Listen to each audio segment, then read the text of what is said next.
श्री सीतानाथ समारंभं रामानंदार्य मध्यमाम् अस्मदाचार्य पर्यन्तं वन्दे गुरु परंपरां पवनतनय संकटहरण मंगल मूर्तिरूप राम लखन सीता सहित हृदय बसो सुरभूप सियावर रामचंद्र की जय। हरि ओम तत्सत्। परमात्मने नमः। પ્રકરણ આવે છે મૂર્તિ પૂજા।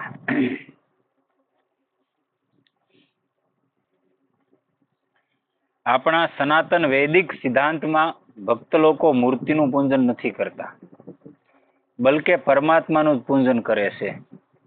મતલબ એ છે પરમાત્મા બધી જગ્યાએ પરિપૂર્ણ છે, તે પરમાત્માનું પૂજન કરે છે।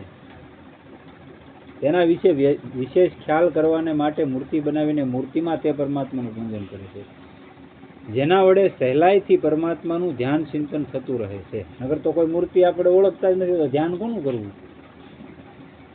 અને જો મૂર્તિની પૂજા થાય છે તો પૂજકની ભીતર પથ્થરની મૂર્તિનો જ ભાવ હોવો જોઈએ કે તમે અમુક પર્વતમાંથી નીકળેલા છો, અમુક વ્યક્તિએ તમને બનાવ્યા છે, અમુક વ્યક્તિએ તમને અહીંયા લાવીને રાખ્યા છે, તેથી હે પથ્થર દેવ તમે મારું કલ્યાણ કરો। પરંતુ એવું કોઈ કહેતું જ નથી। પથ્થર જ માનતા હોય તો આવું કેવું જો, પણ એવું કોઈ કહેતું નથી। તો પછી મૂર્તિ પૂજા ક્યાં થઈ? તો મૂર્તિ પૂજા આપણે કેમ કહીએ?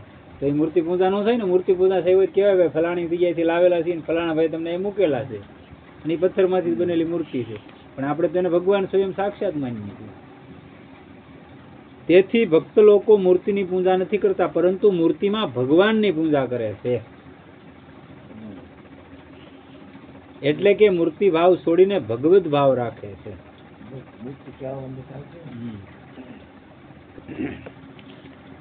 આ રીતે મૂર્તિમાં ભગવાનનું પૂજન કરવાથી બધે ઠેકાણે ભગવત ભાવ થઈ જાય છે।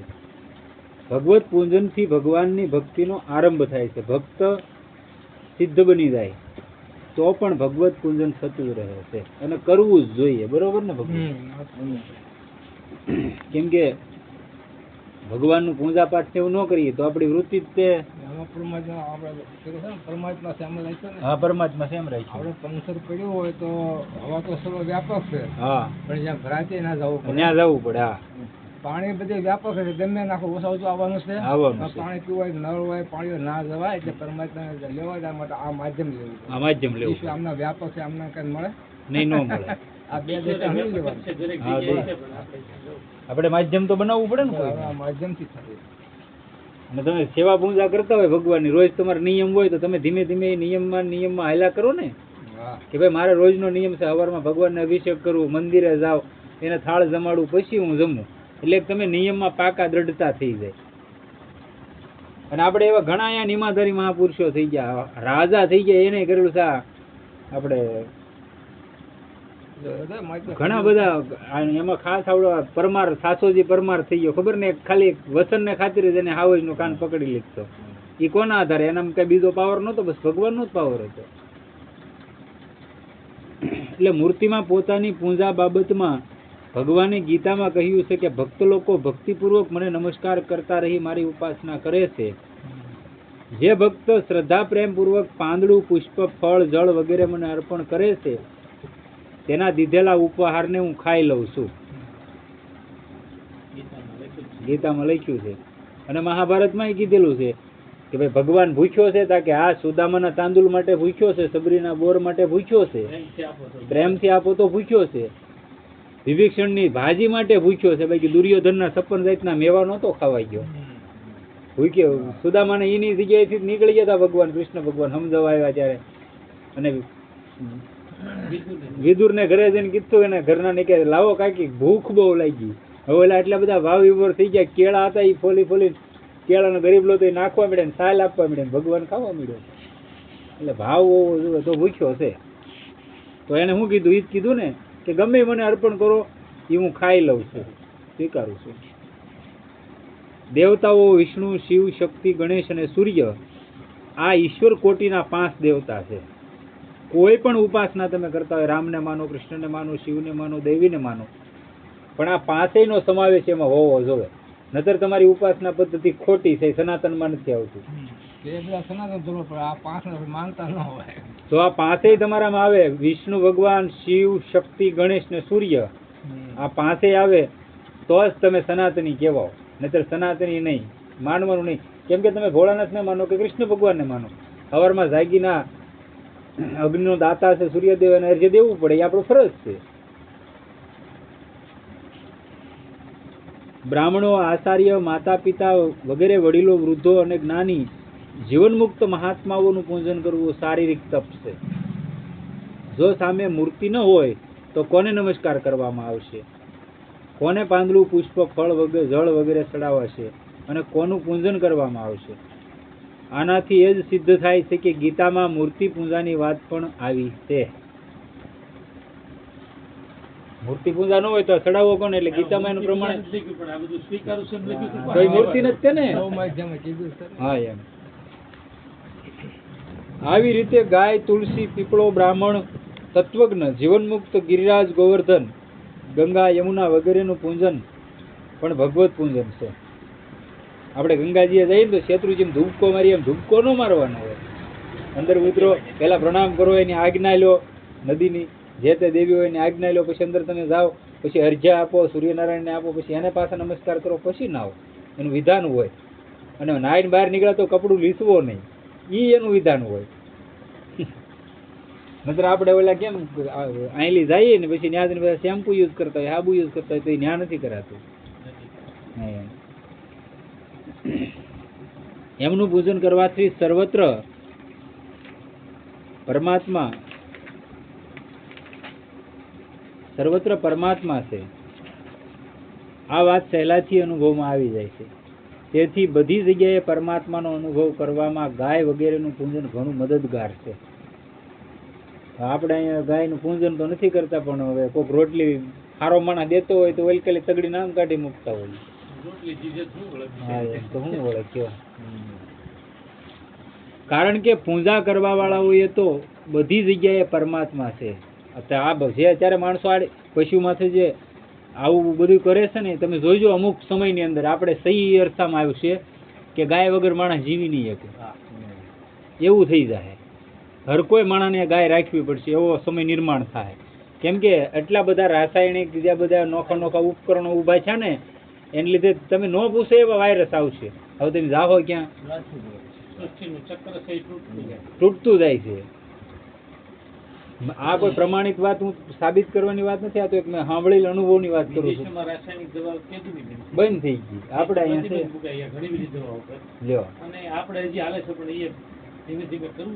કોરોના આવ્યો ને, કોરોનાની બની ગયેલી સત્ય ઘટના. રાજેન્દ્ર દેવાસારી આપણે વૃંદાવન વાળા, એને આગળ 1 લાખ ગાય છે. કેટલી એના આશ્રમ, 2 આશ્રમ છે, એમાં 1 લાખ ગાવું છે. એમાં બરોબર કોરોના આવી ગયેલો અને દવા તો કઈ મળતી જ નહોતી. આપણે બધા જાણીએ છીએ કોરોનામાં. પછી એના કોઈક અંગત જે અનુયાયી હોય ને, બધા ભક્તો આવતા હોય એમાંથી, એમાં કલકત્તાના એક કોઈક એના અનુયાયી હતા અને એને જ તે કોરોના થઈ ગયો. એટલે એની દીકરીએ ફોન કર્યો આ બાબાને કે ભાઈ આવી રીતનું શું કરવું શું છે. અને જે મોભી માણસ હતા એને જ શું તકલીફ. પછી આ મહાત્માએ કીધું કે હું એટલે એક અર્ક બનાવીને મોકલું ગાયના ગૌમૂત્રમાંથી. એ ગૌમૂત્રનો અર્ક બનાવીને મોકલ્યો. એ ભાઈ કોરોના વયો ગયો ને હાજા છે, પછી એને પ્રમાણિત કર્યું હતું કે આ 100% વસ્તુ છે. જો ન થતું હોય તો ન થવું જોઈએ, પણ સાબિત છેલ્લું છે. ગમે એવા વાયરસને આમે લડવાની શક્તિ ગાયમાં છે.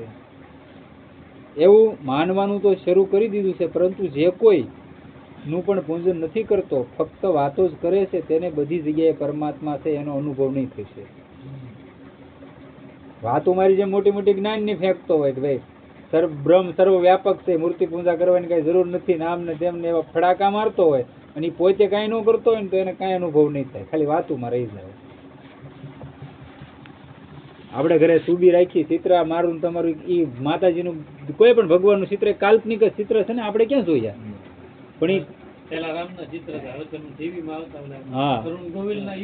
ઈ જ દેખાય, ઈ ઓરિજિનલ લાગે. એક કાલ્પનિક ચિત્ર છે, પણ છતાંય આપણે નમસ્કાર કરીએ કે નથી કરતા. અને આ મૂર્તિ કોઈ પણ ભગવાનના મંદિરમાં લાવી તો એ કાલ્પનિક જ છે. એ ક્યાં આપણને ખબર છે આવા રામ છે, કૃષ્ણ છે, પણ છતાંય આપણે નમસ્કાર કરીએ. કેમ કેમ આપણો ભાવ છે. મતલબ છે કે મૂર્તિમાં ભગવાનનું પૂજન કરવું કલ્યાણનું શ્રેયનું સાધન છે. ભગવત પૂજનના સિવાય હાથ માડની પૂજા કરવી, હાડ માંસની પૂજા કરવી એટલે કે પોતાના શરીરને સુંદર સુંદર ઘરેણા કપડાથી સજાવવું, મકાનને તે ઉત્તમ બનાવવું તથા તેને સુંદર સુંદર સામાનથી સજાવવું, શૃંગાર કરવો વગેરે મૂર્તિ પૂજા છે જે પતનમાં લઈ જવા વાળી છે. આને તમારે ગમે એટલું સારું રાખવાનું, નવરાઈ કાઢવીને સારું રાખો, પણ આમાંથી જે જવાનો છે વયો ગયો એટલે આને 2 કલાક 2 દી કોઈ નો રાખીએ કે ગેરંટી દુર્ગંધ મારવા મળે. આવે છે જ્ઞાનતવ્ય. ભગવાન બધી જગ્યાએ પરિપૂર્ણ છે એવું લગભગ બધા જ આસ્તિક માને છે, પરંતુ વાસ્તવમાં એવું માનવું એમનું છે જેમણે મૂર્તિ, વેદ, સૂર્ય, પીપળો, તુલસી, ગાય વગેરેમાં ભગવાનને માનીને તેમનું પૂજન શરૂ કરી દીધું. પીપળે આપણે મહાદેવના મંદિરે ગયા હોય ત્યાં પીપળો છે, આપણે શું કરીએ? જઈને ભોળાનાથના મંદિરે ઓટલે બેઠા બેઠા કામ આવો બનાવીને કે વીડી પીએ, બીજું તો કઈ કરતા નથી. આપણે દિવસે ના દર્શન કરવા ગયા હોય તો ક્યારે આપણને એમ નથી થયું કે હાલો ભાઈ એક લોટો આપણે પીપળે ચડાવી, ભોળાનાથને કદાચ ચડાવી જ છે પણ એક લોટો પીપળે ચડાવી. કેમ કે પીપળે તમે ચડાવો તમારા પિતૃને જાય છે ભાઈ, તો ચડાવો ને. તમારો પિતૃ કોઈ પણ નો પિતૃ હોય ત્યાંથી જ એને મળે છે ને જળ, પીપળેથી જ મળે એને જળ. અને સવારમાં સૂર્ય ભગવાન અરજી આપીને પછી તમે એક લોટો તુલસી ક્યારે રેડો ને એમાંથી મળે છે, આ 2 જગ્યાએથી મળે પિતૃને. જેનો પિતૃ ખુશ હોય એના સંતાનો ખુશ હોય, કેમ કે પિતૃલોક એક ઉચ્ચ કોટીનો લોક છે, માનવ લોક કરતા મોટો લોક છે ને, એ ઉચ્ચ કોટીનો લોક કહેવાય. કારણ કે જે મૂર્તિ, વેદ, સૂર્ય વગેરેમાં ભગવાનને માને છે તેઓ આપોઆપ બધી જગ્યાએ બધા પ્રાણીઓમાં ભગવાનને માનવા લાગી જશે.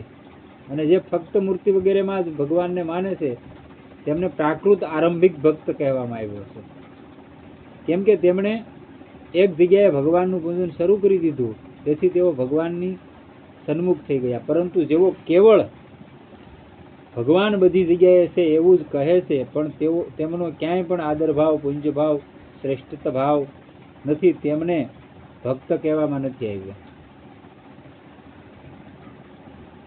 કેમ કે તેઓ ભગવાન બધી જગ્યાએ છે એવું ફક્ત કહે છે, માનતા નથી.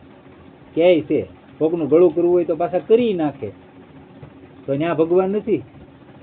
ઓલા શેલા વાળી વાત થઈ ને, ગુરુએ કીધું કે ભાઈ મારે સમદર્શન કરવા હોય તો કે બધામાં ભગવાન છે એમ કરીને જીવ હાલ્યું જવાનું, કે સારું તે નીકળી ગયો બરોબર ગુરુ પાસેથી. એમાં બરોબર આમથી હાથી હાલ્યો આવે અને મહાવત માથે બેઠો તો કે ભાઈ આ ઘોરે જઈ કે હાથી ગાંડો છેલ્લો છે.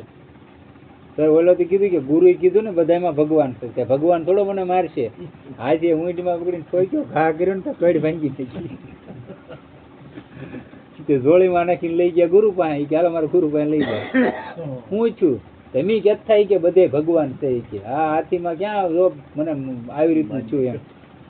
તાકે તને કોઈ ના નહોતી પડી કે હા એની માથે મહાવત બેઠો હતો, ઈ કેતો હતો ઈ કે આ ગાંડો છેલો છે, તને એમાં ભગવાન નો દેખાણો, ઈ કે હાથીમાં તને દેખાણો ને ઓલામ નો દેખાણો. એટલે એવું છે આપણું, આપણે કોકનું ગળું કરવું હોય ભગવાન નો દેખાય, કઈ ખરાબ ભગવાન કરે એ ખરું. હા, હકીકત બની ગયેલી પ્રેમાનંદ મહારાજ ની વાત છે. એ બરોબર પરિક્રમા કરતા હતા, ત્યાં બધે વૃંદાવનમાં તો જ્યાં હોય ને પીપળાના વૃક્ષ બહુ, એટલે પીપળો હતો ત્યાં કોઈક સાધુ મતલબ પેશાબ કરતા હશે. આ એ પોતે વાત કરું તે એને કીધું હા કે સાધુ થઈને કે અહીંયા આ પીપળો દેવ તુલ્ય કહેવાય, ન્યા એ કે ભગવાન છે ન્યા, તો એ કે તને એમાં ભગવાન દેખાણો, મન મારામાં ન દેખાણો. એ કે બોલ્યા કે મારી ભૂલ થઈ ગઈ. આ પ્રેમાનંદ મહારાજ કે મારી ભૂલ થઈ ગઈ બાબા. એ કે એટલે કોકને કહેતા પેલા આપણે વિચારવું પડે કે ભાઈ આમાં છે તો આમાંય ભગવાન છે.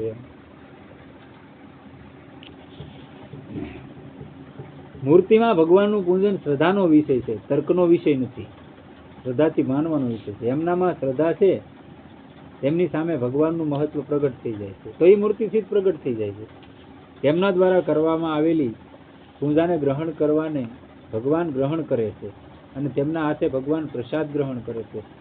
જેમ કર્માબાઈ દ્વારા ભગવાનને ખીચડી ખાધી, ધના ભગત ના ભગવાને રોટલા ખાધા, મીરાબાઈ નું ભગવાને દૂધ પીધું વગેરે વગેરે. મતલબ કે શ્રદ્ધા ભક્તિથી ભગવાન મૂર્તિમાં પ્રગટ થઈ જાય છે. આપણે આ ધના ભગત નહીં, ધના ભગત બીજા થઈ જાય. ધનો જાંટ કરીને થઈ ગયો યુપીમાં. એને એના ગુરુએ કીધું ભાઈ ભગવાનને જમાડીને જમજે, એટલે કે શાલિગ્રામ આપેલા હતા. એટલે આપણને ખબર છે કે ભાઈ કેવી રીતના જમાડવાના હોય. હવે ઓલો તો બિચારો ભોળો માણસ હતો. એ કે મારા ગુરુએ કીધું ને તું જમતો નહીં, કે આ 3 દિવસ મને ભૂખ્યો રાખે, તારે ખાવાનું છે કે મગજ જો ને લીધો ધોકો. એટલે ભગવાને હાથ લાંબો કર્યો અને બરોબર રૂક્ષ્મણી કે ભગવાન નહીં, કે ભગવાન ક્યાં? એ કે આજ તો જવું જ પડશે, કે મારો ભોળો ભગત કે ગાંડો તું ખેલો છે. ભગવાને એમ હાથ લાંબો કર્યો ને રોટલા લેવા. એ કે મારા ખાવાનું છે, એમ થોડું હું લેવા દઉં, કે પકડી લીધો. એટલે ભગવાનને પ્રગટ થવું પડ્યું. પ્રગટ થઈને એ એની જેવા રૂપે આવ્યા. આવીને પછી બે હાર બેહીને જમ્યા. કે એકલો ન ખાઈ જતો હું બાકી છું, કે મારે એટલું રાખજે, 3 દિનો ભૂખ્યો છો. અને ભગવાન બે હારે ખાધું. આવો ભક્ત થઈ ગયો ઈ ધના ભગત. પ્રશ્ન: ભક્ત લોકો ભગવાનને ભોગ ધરાવે છે તો ભગવાન તેને ગ્રહણ કરે છે એની શી ખબર? હાલો, આપણે ભોગ તો લગાવી છે, તુલસી પત્ર પધરાવીને પડદો આડો કરી દીધો, ભગવાન જમી લે. પણ આવી જમે છે એની આપણને શું ખબર? તેનો ઉત્તર આપે છે: ભગવાનના દરબારમાં વસ્તુની મુખ્યતા નથી, બલકે ભાવની મુખ્યતા છે. તમારો ભાવ શું છે એની મુખ્યતા મેન છે. ભાવને કારણે જ ભગવાન ભક્તના દ્વારા અર્પિત વસ્તુઓ અને ક્રિયાઓને ગ્રહણ કરી લે છે. તમારી આગળ ઘી નથી, એ સમજાય જેવો વિષય છે. ઘી નથી ભાઈ, તમારી એવી પરિસ્થિતિ નથી, તમે પોતે ખાવા ઘી નથી લાવતા, એમ તો ભગવાનને ક્યાંથી ધરવાના ઘી વાળી કોઈ વસ્તુ? પણ તમે જે ખાવશો એમાં જરીક થોડીક સ્વેચ્છાથી કોઈ પણ વસ્તુ બનાવો. આજ રામનવમી છે તો આપણને એમ છું કે હાલો આપણે જેવું જમીએ એવું કંઈક થોડું સારું બનાવીને આજ ભગવાનને શીરાનો ભોગ લગાડવો. તો તમે બપોરે લગાડી ગયો 12 સાડા 12 સમયે. ભલે ને તમે તેલમાં બનાવો, તમારા જ બાળકો ખાવાના છે. આપણે ઘરે કોઈ મહેમાન આવ્યો હોય, સમજાય જેવો વિષય છે. કોઈ મહેમાન આવે તો આપણે આગતા સ્વાગતા કરીએ, આપણે ઘરે બધી વ્યવસ્થા કરીએ. સારો માણાવો નહીં તેમ કે ધ્યાન રાખજો કે આમ તેમ ન કરતા, અને ખાવા પીવાનું બધું વ્યવસ્થિત બનાવી. તો ભાઈ જગત નિયંતા પરમાત્મા આવતો હોય તો એક વરમાં 1-2 દી આપણે એવું ન કરીએ કે આપણી તો અહીંયા જન્મ લીધો એ ખોટું માનવું. હું એમ કહું ખોટા કહેવાય. આપણી જે ફરજ છે, તમારી જે ફરજ છે, ભલે તમે એક ફળ ધરો, પણ આવા કોઈ તહેવારો આવતા હોય એમાં કરવું જોવે. ભલે તમારા ઘરે સુબી હોય ત્યાં માતાજીની ભગવાનની ત્યાં ધરો, પણ કરવું ફરજિયાત છે. ભક્તોનો ભાવ ભગવાનને ભોજન કરાવવાનો હોય છે તો ભગવાનને ભૂખ લાગી જાય છે અને તેઓ પ્રગટ થઈને ભોજન કરી લે છે. ભક્તના ભાવને કારણે ભગવાન જે વસ્તુને ગ્રહણ કરે છે તે વસ્તુ નાશવાન નથી રહેતી, બલકે દિવ્ય ચિન્મય થઈ જાય છે. અગર તેવો ભાવ ન હોય, ભાવમાં કમી હોય, તો પણ ભગવાન ભક્તોના દ્વારા ભોજન અર્પણ કરવા માત્રથી સંતોષાઈ જાય છે. ભગવાનને સંતોષ થવામાં વસ્તુની ક્રિયાની પ્રધાનતા નથી, પરંતુ ભાવની પ્રધાનતા છે, એવું સંતોએ કહ્યું છે. ભાવ ભગત કી રાબડી મીઠી લાગે વીર, બિના ભાવ કાલુ કહે કડવી લાગે ખીર. કોઈ કાળુ નામનો કવિ થઈ ગયો એને કીધેલું છે કે ભાવથી રાબડી દીધી હોય ને, રાબડીમાં ખબર પડે ને, રાબ ઈ આપ્યું હોય તો ભગવાનને મીઠી લાગે, અને જો વગર ભાવે ખીર લગાવી હોય તો એ કડવી લાગે. અમને એક સજ્જન મળ્યા હતા, તેમને એક સંત પર ઘણી શ્રદ્ધા હતી અને તેઓ તેમની સેવા કર્યા કરતા હતા. તેઓ કહેતા હતા કે જ્યારે મહારાજને તરસ લાગતી તો મારા મનમાં આવતું કે મહારાજને તરસ લાગી છે, તેથી હું જળ લઈ જતો અને તેઓ પી લેતા. એવી જ રીતે જે શુદ્ધ પતિવ્રતા હોય છે તેને પતિની ભૂખ તરસની ખબર પડી જાય છે, તથા પતિની રુચિ ભોજનના કયા પદાર્થમાં છે એની પણ ખબર પડી જાય છે. કેમ કે એનો ભાવ જ એવો હોય કે આ મારાથી કેમ ખુશ રહે, મારો પતિ કેમ ખુશ રહે. કેમ કે એ પતિને જ ઈશ્વર માનતી હોય, પતિવ્રતા કોઈ પણ સ્ત્રી હોય એની વાત છે. તો એના ભાવના આધારે જ તેને ખબર પડી જાય કે આજ આને આ વસ્તુ મીઠી લાગશે. ભોજન સામે આવવાથી પતિ પણ કહી દે છે કે આજે મારા મનમાં આવા ભોજનની રુચિ હતી. આપણે નથી કહેતા આજ તો કે મને આવી ઈચ્છા હતી ને આજ તમે આવું બનાવ્યું એમ. એવી રીતે જેના મનમાં ભગવાનને ભોગ ધરાવવાનો ભાવ થાય છે તેને ભગવાનની રુચિની ભૂખ તરસની ખબર પડી જાય છે. એક મંદિરના પૂજારી હતા. તેમના ઈષ્ટદેવ ભગવાન બાળગોપાળ હતા. હવે તેઓ રોજ નાના નાના લાડુ બનાવ્યા કરતા અને રાત્રિના સમયે જ્યારે બાળગોપાળને શયન કરાવતા ત્યારે તેમની પથારીના માથાના ભાગ પર તેઓ લાડુ રાખી મૂકતા, કેમ કે બાળકને રાતે ભૂખ લાગી જાય. ભાવ જુઓ તમે, રાતે કેમ ભૂખ લાગી જાય. એક દિવસ તેઓ લાડુ રાખવાનું ભૂલી ગયા તો રાત્રે બાળગોપાળે પૂંજારીને સ્વપ્નમાં કહ્યું કે મને ભૂખ લાગી રહી છે, આજ કેમ તમે નથી મૂક્યા? મને કે ભૂખ લાગે છે ભગવાન. એવો જ એક બીજો બનાવ. એક સાધુ હતા. તેઓ દર વર્ષે દિવાળી પછી ઠંડીના દિવસોમાં ભગવાનને કાજુ, બદામ, પિસ્તા, અખરોટ વગેરેનો ભોગ ધરાવ્યા કરતા હતા. હવે એક વર્ષે સૂકો મેવો ઘણો મોંઘો થઈ ગયો તો તેમણે મગફળીનો ભોગ ધરાવવાનું શરૂ કરી દીધું. એક દિવસ રાત્રે ભગવાને સ્વપ્નમાં કહ્યું કે શું તું મગફળી જ ખવડાવશે? તે દિવસ પછી તેમણે ફરીથી ભગવાનને કાજુ વગેરેનો ભોગ ધરાવવાનું શરૂ કરી દીધું. એટલે કોઈ એમ કહેતું હોય કે ભગવાન નથી આવતો તો આવે છે, તમારો ભાવ હોય તો આજ આ કળીકાળની અંદર સ્વપ્ને આવીને તમને કે આમ નહીં આમ કર. મગફળી તો કાંઈ ન હોય ત્યારે ધરવાનો ભોગ છે. આપણે રોજ 5 સિંગના દાણા ફોલીને મૂકી દઈએ, લે ભગવાન ખાઈ લે, તો તમે રોજ ખાવ 5 દાણા? હાલો, આપણે ખાતા હોય એમાંથી હવારમાં આપણા ઘરે કોઈ પણ એવો કોઈ વ્યક્તિ હોય એની વાત છે, ન ધરતા એને ત્યાં અલગ વસ્તુ છે, પણ આપણા ઘરનાને ખબર હોય કે આ રોજ આ વસ્તુ કરે છે તો એ આપણે જે ખાતા હોય ને એમાંથી અલગ વસ્તુ બની જાય. હું મારી જ વાત કરું, આ કોઈ અતિશોક્તિની કે અભિમાનની વાત નથી, પણ મારા ઘરે એક રૂઢી પાડેલી કે ભાઈ બનાવો તો પહેલાં એક વસ્તુ થોડી કાઢ લેવાની જેમાં લસણ ડુંગળી ન હોય, લ્યો લાગી જાય ભોગ, કાંઈ માથાકૂટ નહીં, 2 વાટકી આમ કાઢ લેવાનું અને એ પછી બાપ દીકરાને ટિફિનમાં આવી જાય, લ્યો રેડી થઈ ગયું કે ન થઈ ગયું. લગાડવો હોય તો બધુંય થાય. અને તમે થોડાક દી શરૂ રાખો ને એટલે કોઈ તમને નડે નહીં. આ એમ કે ને અમારે આમ થાય ને તકલીફ થાય ને તમારી નબળાઈ હોય તે તકલીફ થાય, નકર કાંઈ ન થાય. અગાઉ તેમના મનમાં કંઈક વહેમ હતો કે ખબર નહીં ભગવાન ભોગ સ્વીકારે છે કે નહીં. જ્યારે ભગવાને સ્વપ્નમાં આવું કહ્યું ત્યારે તેમનો વહેમ દૂર થઈ ગયો કે આ તો રોજ મારો ભોગ ખાય જ છે. મતલબ છે કે કોઈ ભગવાનને ભાવથી ભોગ ધરાવે છે તો તેમને ભૂખ લાગી જાય છે અને તેઓ તેને ગ્રહણ કરી લે છે. ધતુરો કઈ ખાવાની ચીજ છે? કોઈ ખાય ધતુરો દુનિયામાં? ભોળાનાથને સડે, ધતુરાનું ફળ સડે ભલામાં, અને મહાદેવે હંધાઈ કરતા એનાથી વધારે રાજી થાય. એક સાધુ હતા. તેમનો ખોરાક ઘણો હતો. એકવાર તેમના શરીરમાં રોગ થઈ ગયો. કોઈકે તેમને કહ્યું કે મહારાજ આપ ગાયનું દૂધ પીધા કરો, પણ દૂધ તે જ પીવું જે વાછરડાના પીધા પછી બસી જાય. હવે તેમણે એવું જ કરવાનું શરૂ કરી દીધું. જ્યારે વાછરડું પેટ ભરીને પોતાની માનું દૂધ પી લેતું ત્યારે તેઓ ગાયનું દૂધ કાઢતા. ગાયનું 1.5 પાસેર દૂધ નીકળતું, પણ એટલું જ દૂધ પીવાથી તેમને તૃપ્તિ થઈ જતી. હવે બહુ ખાવાવાળા સાધુ હતા, પણ છતાંય 5 સેર દૂધથી તૃપ્તિ થઈ જતી. થોડા જ દિવસોમાં તેમનો રોગ મટી ગયો અને તેઓ સ્વસ્થ થઈ ગયા. જ્યારે ન્યાયયુક્ત વસ્તુમાં પણ આટલી શક્તિ છે કે થોડા પ્રમાણમાં લેવાથી પણ તૃપ્તિ થઈ જાય. તમે રોજ 2 રોટલા ખાઈ જતા હો અને કોઈ તમને 5 સેર દૂધ જ આપે તો તમને તૃપ્તિ થાય? ન થાય. પણ અહીંયા ન્યાયયુક્ત હતું ને, કેમ કે વાસરડું ધરાઈ ગયું પછીનું જે વધ્યું એનું જ મારે ગ્રહણ કરવાનું છે, એટલે એનાથી તમને તૃપ્તિ થઈ જાય.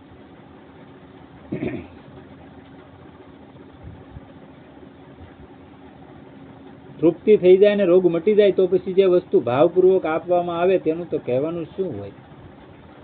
આ તો બધાનો જ અનુભવ છે કે કોઈ ભાવથી પ્રેમથી ભોજન કરાવે છે તો તે ભોજનમાં અનોખો સ્વાદ હોય છે અને તે ભોજનથી વૃત્તિઓ પણ ઘણી સારી રહે છે. માત્ર મનુષ્ય પર જ નહીં, પશુઓ પર પણ ભાવની અસર પડે છે. વાછરડાની માં મરી જાય છે, તેને લોકો બીજી ગાયનું દૂધ પીવડાવે છે. આનાથી તે વાછરડું જીવી તો જાય છે પણ પુષ્ટ નથી થતું. માતૃભાવ તો એમાંય છે ભલા, જેવું જોવે એવો વાછરડી થાતી નથી. તે વાછરડું જો પોતાની માનું દૂધ પીતું હોત તો માં તેને વાલથી છાંટતી, દૂધ પીવડાવતી, જેથી તે થોડા દૂધથી પુષ્ટ થઈ જતું. જ્યારે મનુષ્ય અને પશુઓ પર પણ ભાવની અસર પડે છે તો પછી અંતર્યામી ભગવાન પર ભાવની અસર પડી જાય એનું કહેવું શું? પડે જ તે. વિદુરાણીના ભાવને કારણે જ ભગવાને તેના હાથે કેળાના સોંતરા ખાધા હતા. ગોપીઓના ભાવને કારણે જ ભગવાને તેમના હાથથી છીનવીને દહીં માખણ ખાધા. ભગવાન બ્રહ્માજીને કહે છે, નૈવેદ્યમ પૂરતો નયસ્તમ ચક્ષુષા ગુહ્યતે મયા રસમ સ દાસ જીહવાયા નોસ્વામી કમલોદ્ભવ. હે કમલોદ્ભવ, મારી સામે રાખેલા ભોગોને હું નેત્રોથી ગ્રહણ કરું છું, પરંતુ તે ભોગોનો રસ હું ભક્તની જીભના દ્વારા જ લઉં છું. તમારો બધાનો અનુભવ, તમે ઘરે ગમે એવો શેરો બનાવવાનો, આપણો બધાનો પ્રમાણિક અનુભવ છે.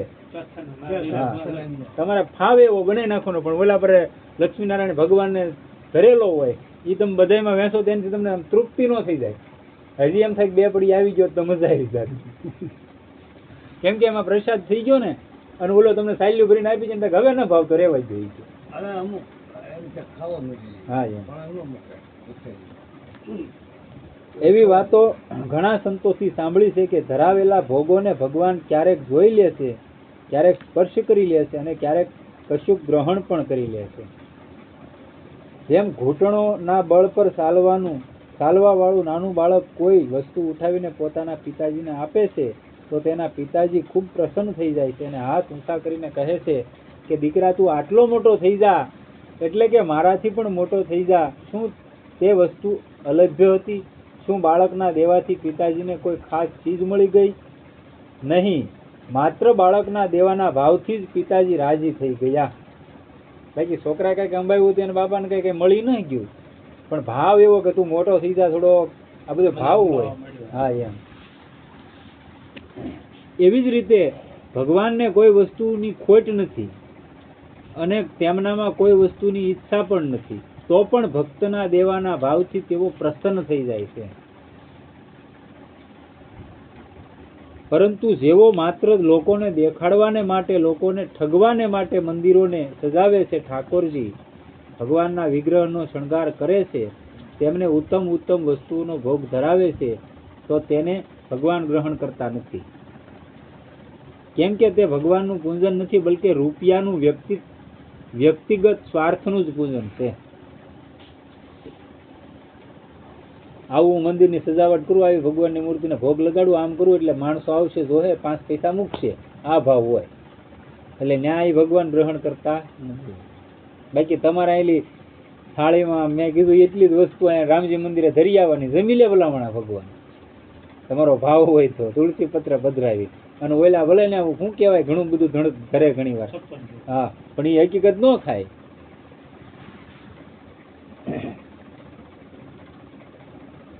ધરવા વાળાઓ, એમની પૂજા કરવા વાળાઓને પાખંડી કહે. જે લોકો કોઈ પણ રીતે ઠાકોરજીને ભોગ ધરવા વાળાઓ, એમની પૂજા કરવા વાળાઓને પાખંડી કહે છે અને ખુદ અભિમાન કરે છે કે અમે તો તેમનાથી સારા છીએ, કેમ કે અમે પાખંડ નથી કરતા. એવા લોકોનું કલ્યાણ નથી થતું. જેઓ કોઈ પણ રીતે ઉત્તમ કર્મ કરવા લાગ્યા છે, તેમનો તેટલો અંશ તો સારો છે. હાવ નહોતા કરતા એમ કરતા એટલું કરે છે, એટલું તો સારું. એમ તેમના આચરણમાં રહેવા કરવામાં તો સારાપણું છે જ, પરંતુ જે અભિમાનપૂર્વક સારા આચરણોનો ત્યાગ કરે છે, તેનું પરિણામ તો બુરું જ થશે. અને મેં ઘણી વાર કીધેલું, અત્યારે કહી દઉં, કોઈ દિવસ કોઈને એવું અભિમાન આવી જાય જિંદગીની અંદર કે ભાઈ હારું ભગવાન ક્યાં જોવે છે ને આપણે ક્યાં આ બધા દુનિયા કરે છે, તો અત્યારે કદાચ હું તમને ઠગી લઉં, 5 પૈસા કમાઈ લઉં, પણ એના ચક્રનો દાંતો એકે ખાંડો નથી. સમય પાછળનો પલટી મારશે ને તેથી મને ગોચોય નહીં જડવાય છે. એટલે ક્યારેય કોઈ દિવસ ઈ લાલસા નહીં રાખવાની. જોતું હોય તો પ્રેમથી કહેવાનું, ફલાણા ભાઈ કે મારે જોવે છે આ વસ્તુ, બોલો તમે શું કહો, તો એ તમને બટકામાલી બટકું આપશે. પણ જો છીનવીને કે છેતરીને લઈ લીધું, તો એ આ જન્મે નહીં તો ઓલા જન્મે દેવા આવવું પડશે, બળદ બનીને. આ શાસ્ત્રોનું પ્રમાણ છે, બરોબર ને ભગવાન? એટલે એમાં ક્યારેય ન પડવું. પ્રશ્ન: દુષ્ટ લોકો મૂર્તિઓને તોડે તો ભગવાન તેમને પોતાનો પ્રભાવ ચમત્કાર કેમ નથી દેખાડતા? ઉત્તર: જેમની મૂર્તિમાં સદભાવના નથી, જેમનો મૂર્તિમાં ભગવત પૂજન કરવા વાળાઓની સાથે દ્વેષ છે અને દ્વેષ ભાવથી જે મૂર્તિને તોડે છે, તેમની સામે ભગવાનનો પ્રભાવ મહત્વ થશે જ કેમ? થાય જ નહીં ને. કારણ કે ભગવાનનું મહત્વ તો શ્રદ્ધા ભાવથી જ પ્રગટ થાય છે. મૂર્તિ પૂજા કરવા વાળાઓમાં મૂર્તિમાં ભગવાન છે આ ભાવની ઉણપ હોવાને કારણે જ દુષ્ટ લોકોના દ્વારા મૂર્તિ તોડવાથી ભગવાન પોતાનો ભાવ પ્રગટ કરતા નથી. પરંતુ જે ભક્તોનો મૂર્તિમાં ભગવાન છે એવો દ્રઢ વિશ્વાસ છે ત્યાં ભગવાન પોતાનો પ્રભાવ પ્રગટ કરી દે છે. વિઠ્ઠલનાથજી ગોસાઈ થઈ ગયા આપણે અહીંયા વૃંદાવનમાં. એનો એક માણસ હતો જે ત્યાં રોજ કામ કરવા વાળો હોય ને મંદિરમાં, એ નામ તો મને ભૂલાઈ ગયું. આપણે ભક્તમાળમાં કથા આવે છે. રોજ કૃષ્ણ ભગવાન એને રમતા ડેઈલી, રોજ એટલે રોજ રમવાનું એને બહાર. એમાં બન્યું એવું એક દી ભગવાન એક હરિજનના છોકરા રમતા હતા એટલે આવડો ભાળી ગયો અને ભગવાન કે હાલો ઓલાને જેને હારે હતો ને એને કીધું કે હાલો મંદિરે વયા જઈએ. એ કે એમ નહીં કે તું કોને રમતો હતો જોઈ કે પેલા. એટલે એને તરત ને ઓલા રાધાકુંડ અત્યારે જે થઈ ગયા ને એ રાધાકુંડે બે રમતા હતા. તો ત્યાં લઈ જઈને ભગવાનને કે તું આમાં પેલા નાય નાખી કે હું. ભગવાન કે ઠંડી છે આમાં થોડું નવાય. કેમ કે બાળકનું રૂપ હતું એટલે ભગવાન કે નાવ નહીં ભાઈ ઠંડી છે મારે નથી નાવું. કે તું નાઈ નાખ તો એમ કર તું ખાલી હાથ પગ ધોઈ નાખ. તાકે નહીં હું હાથ પગે નહોતો તાકે આચમન કરી લે. એમ કરીને ઠેઠી કુંડ ને પાસે લઈ જઈને ભગવાને દીધો ધક્કો. ભગવાનને ધક્કો દઈને ઓલો આને કેવી એવો ભગવાન મંદિરમાં ગયા એટલે ગોસાઈ હતા ને એને કીધું કે જય જય, જ્ઞાની ભાષા જય જય એટલે ભગવાન. એમ કે કેમ તમે આ બધું પલ્લેલું શરીર ને કપડા ને એવું. તાકે ઓલાને પૂછો એને મને ધક્કો દઈ દીધો પાણીમાં. હા એમ ત્યારે ખબર પડી. અને પછી ઓલા કીધું કે મેં એને ધક્કો શું કામ દીધો એ પૂછો એને તમે, એ કોને રમતો થઈ છે. આ બહુ વાત લાંબી છે, ક્યારેક લાવશું ત્યારે કરી, પણ બહુ જોરદાર પ્રસંગ છે. આપણને એમ થાય કે સારું ભગવાન આવી લીલા કરે પણ કરે. જેમ કે ગુજરાતમાં સુરતની પાસે એક શિવજીનું મંદિર છે. તેમાં સ્થાપેલા શિવલિંગમાં છેદ છે. એનું કારણ એ હતું કે જ્યારે મુસલમાનો તે શિવલિંગને તોડવા માટે આવ્યા ત્યારે શિવલિંગમાંથી અસંખ્ય મોટા મોટા ભમરાઓ પ્રગટ થઈ ગયા અને તેમણે મુસલમાનોને ભગાડી દીધા. જે પરીક્ષામાં પાસ થવા ચાહે છે તેઓ જ પરીક્ષકને આદર આપે છે, પરીક્ષકને આધીન થાય છે. કેમ કે પરીક્ષક જેને પાસ કરી દે છે તે પાસ થઈ જાય છે અને જેને નાપાસ કરી દે છે તે નાપાસ થઈ જાય છે. પરંતુ ભગવાનને કોઈ પરીક્ષાની પાસ થવાની જરૂરત નથી. કેમ કે પરીક્ષામાં પાસ થવામાં ભગવાનનું મહત્વ વધી નથી જતું અને પરીક્ષામાં નાપાસ થવાથી ભગવાનનું મહત્વ ઘટી નથી જતું. જેમ કે રાવણ ભગવાન રામની પરીક્ષા લેવા માટે મારીસને માયામય સુવર્ણ મૃગ બનાવીને મોકલે છે તો ભગવાન સુવર્ણ મૃગની પાછળ દોડે છે. એટલે કે રાવણની પરીક્ષામાં ભગવાન નાપાસ થઈ જાય છે. કેમ કે ભગવાને પાસ થઈ દુષ્ટ રાવણથી કયું સર્ટિફિકેટ લેવાનું હતું. ભગવાન તો ઓળખતા હતા, એ તો લીલા જ કરતા હતા. એવી જ રીતે દુષ્ટ લોકો ભગવાનની પરીક્ષા લેવાને માટે મંદિરોને તોડે છે તો ભગવાન તેમની પરીક્ષામાં નાપાસ થઈ જાય છે. તેમની સામે પોતાનો ભાવ પ્રગટ નથી કરતા. કેમ કે તેઓ દુષ્ટ ભાવથી જ ભગવાનની સામે આવે છે. સદગુરુદેવ જય. સીતારામ રામ રામ સીતારામ રામ રામ.